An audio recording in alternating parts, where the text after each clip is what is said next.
March 17, 1952. 10:47 a.m. Manhattan Criminal Court, Room 304.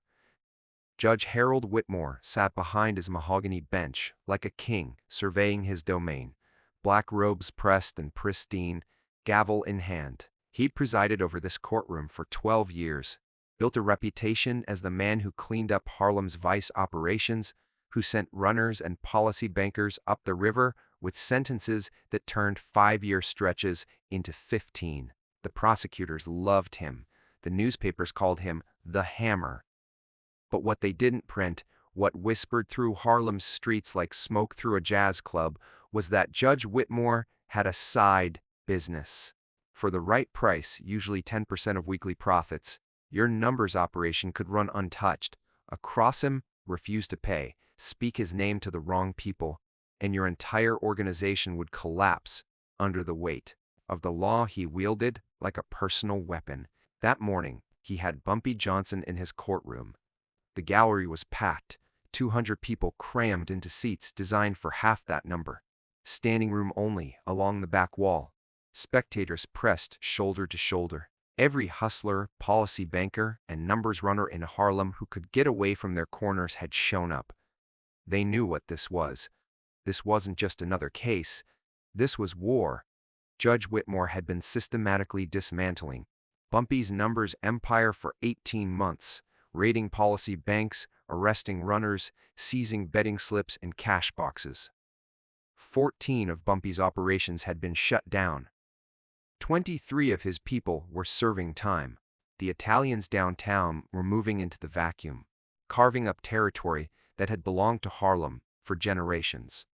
And everyone knew, that Whitmore was being paid by the Genovese family to clear the way. Bumpy sat at the defense table in a charcoal gray suit, hands folded, face unreadable.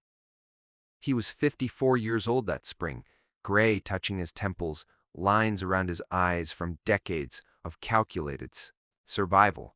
He'd survived Alcatraz, survived Dutch Schultz, survived betrayals that would have destroyed lesser men. But this was different. This was a judge with the full weight of the law behind him, a man who could send you to prison with a signature, who could bury you in paperwork and court orders and legal maneuvers you couldn't shoot your way out of. The courtroom felt heavy that morning, tension thick in the air like humidity before a storm. Spectators barely breathed. They watched Bumpy. They watched the judge. They waited to see what would happen when an immovable object met an unstoppable force. Judge Whitmore shuffled papers on his bench, not looking up, making everyone wait. A power move. Let them sit in their uncertainty. Let them understand who controlled this space. When he finally spoke, his voice carried the casual authority of someone who'd never been challenged in his own domain. Mr. Johnson, you stand accused of operating an illegal gambling enterprise, racketeering, and conspiracy to corrupt public officials.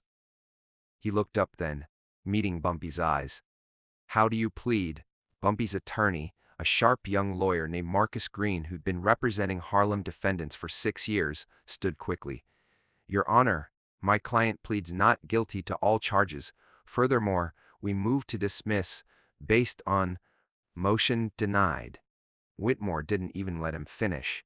He turned to the prosecutor, a thin man named Davidson who'd built his career on vice convictions. Mr. Davidson, present your evidence. What followed was a clinic in judicial corruption disguised as legal procedure. Every objection Marcus Green raised was overruled. Every piece of evidence the prosecution introduced, betting slips, seized without warrants, testimony from witnesses who'd clearly been coached, financial records obtained through questionable means, was admitted without scrutiny. Whitmore controlled the courtroom like a conductor leading an orchestra, and every note played exactly as he'd arranged it. In the gallery, people shifted uncomfortably. This wasn't a trial. This was theater. The outcome had been decided before the gavel ever fell. By noon, the prosecution had presented 14 witnesses, policy runners who'd been arrested and offered reduced sentences in exchange for testimony, shopkeepers who claimed Bumpy's organization had extorted them, the bank clerk who testified about suspicious cash deposits. Each witness told a story carefully crafted to paint Bumpy as a criminal kingpin, destroying Harlem from within. And with each testimony, Judge Whitmore nodded approvingly, making notes, building his case for a sentence that everyone in that room knew would be devastating. But Bumpy didn't react. He sat perfectly still, hands still folded, watching, listening, calculating. See, here's what Judge Whitmore didn't understand about Bumpy Johnson. The man didn't operate on impulse. He didn't make moves without knowing exactly how the board would look 3 steps later. He'd sat through this entire morning, watched his organization get dismantled in legal language, watched his people's names get dragged through accusations, watched a corrupt judge perform justice like a stage play, and he hadn't said a word because he was waiting. Waiting for the exact right moment. Waiting for the opening that patience always provides to those disciplined enough to recognize it. At 1:15 p.m., after a brief recess, Judge Whitmore called the court back to order. He looked directly at Bumpy, and for the first time that day, he smiled. Not a pleasant smile. The smile of a man about to deliver a killing blow. Mr. Johnson, I've heard enough evidence to proceed directly to sentencing. The court finds overwhelming proof of your criminal enterprise. I'm prepared to. Your Honor. Bumpy's voice cut through the courtroom like a knife through silk, quiet, calm, but it carried. Everyone in that gallery leaned forward. Judge Whitmore's smile faltered. He wasn't used to being interrupted, wasn't used to defendants speaking out of turn in his carefully controlled proceedings. Mr. Johnson, you will remain silent until I have evidence. Bumpy stood slowly, buttoning his suit jacket. Evidence that I believe the court needs to see before any sentence is handed down. Evidence relevant to this case and to the integrity of these proceedings. The courtroom went dead silent. Marcus Green looked at his client with wide eyes. They hadn't discussed this, hadn't planned this moment. Whatever Bumpy was about to do, he'd kept even his own attorney in the dark. Judge Whitmore's face darkened. His hand moved toward the gavel. Mr. Johnson, I'm warning you. Financial records. Bumpy's voice remained steady. He reached into his jacket pocket, slowly, deliberately, giving no one reason to panic, and pulled out a manila envelope. Specifically, bank records showing deposits into account number 847-3920 at First Manhattan Trust, an account belonging to Harold Whitmore. Deposits totaling $67,000 over the past 18 months. Deposits that coincide exactly with raids on Harlem Numbers operations. Deposits that coincide with court dates and sentencing hearings. Deposits that tell a very clear story about who's really running a criminal enterprise in this courtroom. The silence that followed wasn't just quiet. It was absolute. The kind of silence where you can hear your own heartbeat, where the absence of sound becomes its own presence. Every person in that gallery stopped breathing. Judge Whitmore's face went pale, then red, then pale again. His hand froze halfway to the gavel. Bumpy continued, his voice never rising, never becoming accusatory or emotional, just stating facts, cold, precise, devastating. I also have copies of meeting logs from the Genovese Social Club on Mulberry Street. Visitor logs that show Harold Whitmore, not Judge Whitmore, just Harold, signed in under that name, entering that establishment on the 3rd Thursday of every month for the past year. I have photographs of those visits. I have testimony from 3 witnesses willing to swear they saw cash change hands. I have a recording made perfectly legally on public property of a conversation between the judge and Anthony Strollo discussing payment for judicial services rendered. Bumpy walked forward slowly, holding the envelope. 2 court bailiffs moved toward him instinctively, but Judge Whitmore raised a shaking hand, stopping them. The judge's eyes were locked on that envelope. like it was a moth-clouded gun, which, in a way, it was. Bumpy reached the bench and placed the envelope down gently. Now, Your Honor, you have a choice. You can continue with this sentencing, hand down whatever punishment you've already decided on, and tomorrow morning these documents go to the New York Times, the District Attorney's Office, the State Bar Association, and every newspaper that'll print them. Your career ends. Your reputation ends.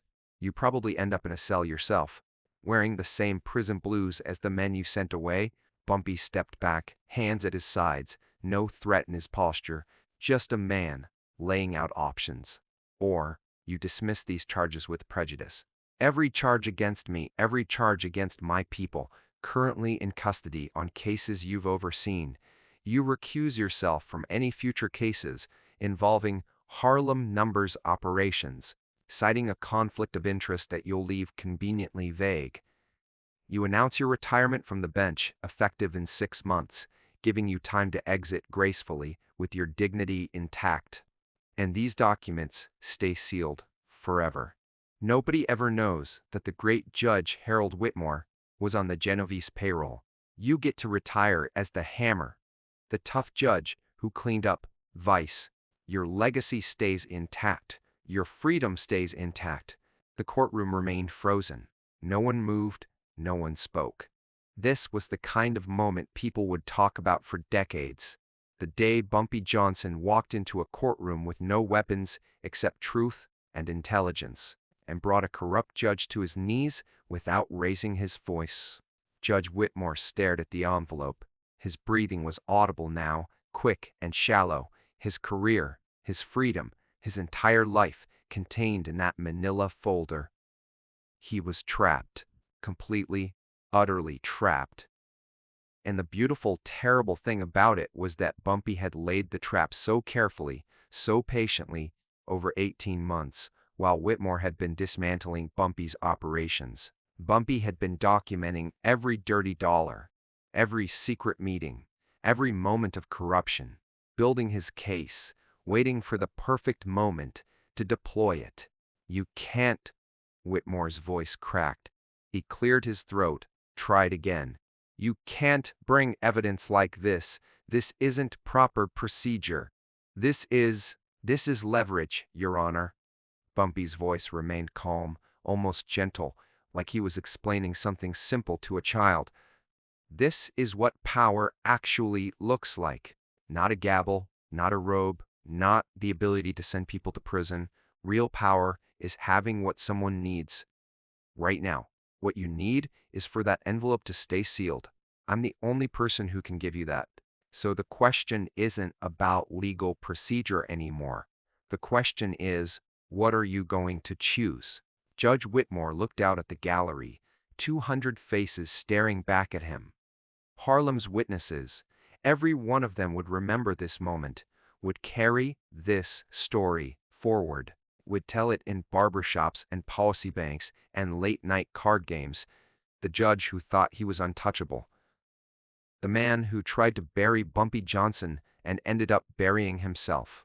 Minutes passed. Felt like hours. Finally, Judge Whitmore's shoulders sagged. The fight went out of him like air from a punctured tire. When he spoke, his voice was barely above a whisper. All charges dismissed, with prejudice. He cleared his throat again, louder now for the court reporter. All charges against Ellsworth Johnson are hereby dismissed with prejudice. All related charges against affiliated defendants are also dismissed. This court is adjourned.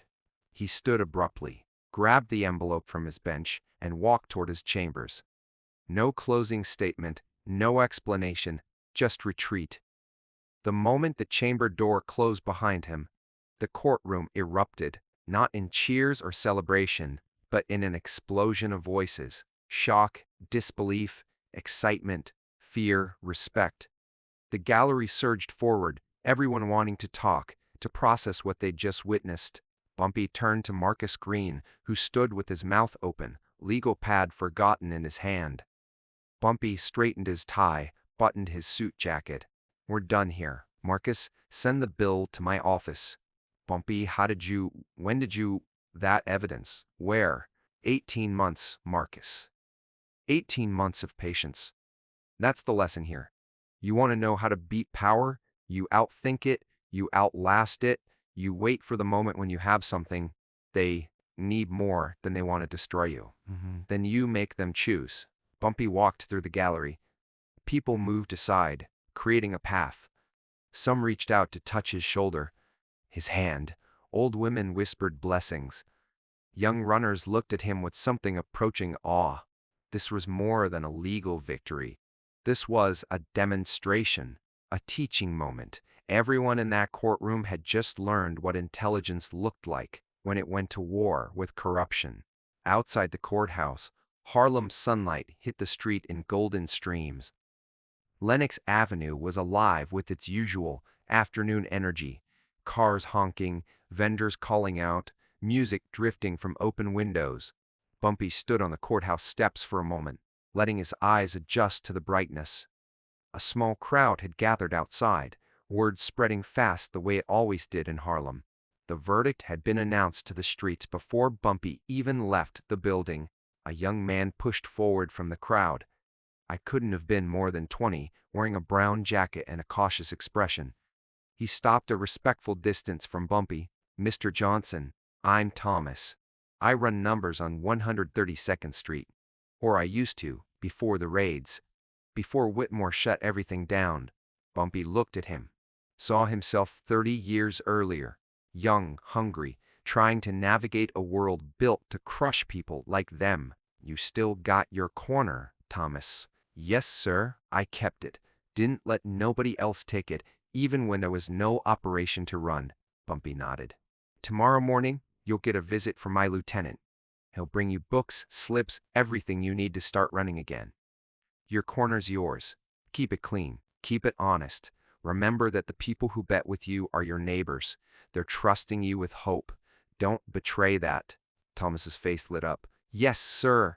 Thank you, Mr. Johnson. I won't let you down. I know you won't." Bumpy's voice softened slightly. "You know why I know that. Because you held your corner. When everything collapsed, when there was no money in it, you held your position. That's loyalty. That's what matters. Not the money, not the power, the loyalty." Within 72 hours, every one of Bumpy's policy banks that Judge Whitmore had shut down reopened. Every runner who'd been forced off their corner came back. The Genovese family pulled their people out of Harlem, quiet and quick, because everyone understood now that the territory was protected. Not by guns, not by violence, by something more dangerous. By intelligence. By a man who played chess, while everyone else played checkers. Judge Harold Whitmore announced his retirement from the bench 3 weeks later, citing health reasons and a desire to spend more time with family. The newspapers ran respectful profiles about his years of life service, his tough stance on crime. Nobody mentioned the manila envelope. Nobody talked about the bank accounts or the meetings on Mulberry Street. The truth stayed buried, just as Bumpy had promised, because Bumpy Johnson kept his word always. That's what separated him from the corrupt judges and bent cops and mobsters who thought power came from breaking people. Real power came from principles, from codes, from being someone whose word meant something unbreakable. Years later, in the 1970s, a young law student researching judicial corruption in Manhattan would stumble across inconsistencies in Judge Whitmore's financial records, deposits that didn't match his salary, gaps in the timeline that couldn't be explained, but every lead would hit a dead end. Documents sealed, witnesses deceased or disappeared. The truth preserved in that manila envelope that Bumpy had handed over, kept locked away somewhere only he knew. The law student would eventually give up, frustrated by the wall of silence. She'd never know how close she'd come to uncovering the day a criminal became the only honest man in a courtroom. The story became legend in Harlem, still told today in barbershops and corner stores and late-night gatherings where old-timers educate the young. The story of how Bumpy Johnson walked into a rigged trial and walked out free, not by fighting the system but by understanding it better than the people running it. how he turned a corrupt judge's weapon against him without firing a shot, how he proved that patience and intelligence would always beat brute force and institutional power. See, this is what people don't understand about that era, about those men. They weren't just criminals. They were strategists, philosophers, chess masters playing a game most people couldn't see. Judge Whitmore thought he had the power because he wore the robe, sat behind the bench, controlled the courtroom, but he didn't understand the real game. The game wasn't about legal authority. It was about information, leverage, knowing what someone needed, and being the only person who could provide it. Bumpy understood that, had understood it his entire life. That's why he survived when so many others didn't. That's why his name is still spoken with reverence decades after his death. There's a lesson here that extends far beyond Harlem streets and corrupt judges. It's about how you face systems designed to destroy you. You don't just resist. You don't just fight. You study, you plan, you wait, you find the pressure points, and you apply precision force at the exact right moment. You outlast the chaos. You outlive the betrayals. You become the person who can't be moved because you've built your foundation on something unshakable. Your intelligence, your patience, your word. What would you have done in that courtroom if you were sitting at that defense table watching a judge dismantle your life's work with the stroke of a pen? Would you have had the discipline to wait months, documenting evidence while your empire crumbled? Would you have had the strategic vision to see the long game while you were losing in the short term? Would you have had the restraint to offer mercy instead of revenge when you finally had your enemy cornered? That's the real test. Not whether you can fight. Anyone can throw a punch. The question is whether you can think 3 moves ahead while the world is falling apart around you, whether you can transform a courtroom from a trap into your stage, whether you can turn the law itself into your weapon when the law was designed to bury you. Bumpy Johnson proved it was possible. On March 17, 1952, in a Manhattan courtroom that should have been his end, he showed Harlem and everyone watching that intelligence beats corruption, patience beats power, and truth, even uncomfortable truth about dirty judges and criminal conspiracies, can be the most powerful weapon you'll ever hold. If you found this story as powerful as I did, drop a comment below. What would you have done with that evidence? Would you have offered the deal, or would you have burned it all down? Hit that subscribe button for more stories about the Bart legends who refuse to play by rules designed to destroy them. And remember, the game isn't always about who hits hardest. Sometimes it's about who thinks furthest ahead.